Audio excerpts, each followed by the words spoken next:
Ko'pchilik mashhurlar kal bo'lganidan keyin boyib ketishganidan xabaringiz bormi? Videoni oxirigacha ko'rsangiz bunga amin bo'lasiz. Jeff Bezos sochi bor paytda kambag'al edi, lekin sochlar to'kilib kal bo'lgandan keyin Amazonni ochib boyib ketdi.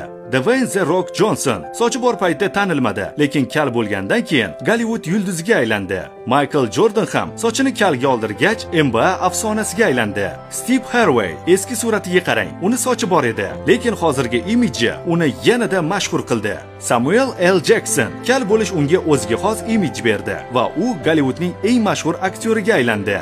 Ko'rib turganingizdek, kal bo'lish muvaffaqiyatga eltuvchi yo'l bo'lishi mumkin. Shunday ekan, agar sochingiz to'kilayotgan bo'lsa, bu haqida qayg'urmang. Ehtimol sizni buyuk kelajak kutayotgandir. Sizni ham sochlar to'kilayotgan tanishingiz bo'lishi mumkin. Ushbu videoni o'sha tanishingizga yuborib qo'yishni unutmang.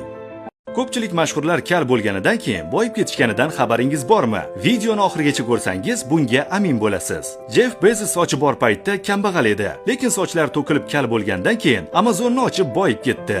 Dwayne The Rock Johnson sochi bor paytda tanilmadi, lekin kal bo'lgandan keyin Gollivud yulduziga aylandi. Michael Jordan ham sochini kalga oldirgach NBA afsonasiga aylandi. Steve Harvey eski suratiga qarang, uni sochi bor edi, lekin hozirgi imidji uni yanada mashhur qildi. Samuel L. Jackson kal bo'lish unga o'ziga xos imidj berdi va u Gollivudning eng mashhur aktyoriga aylandi.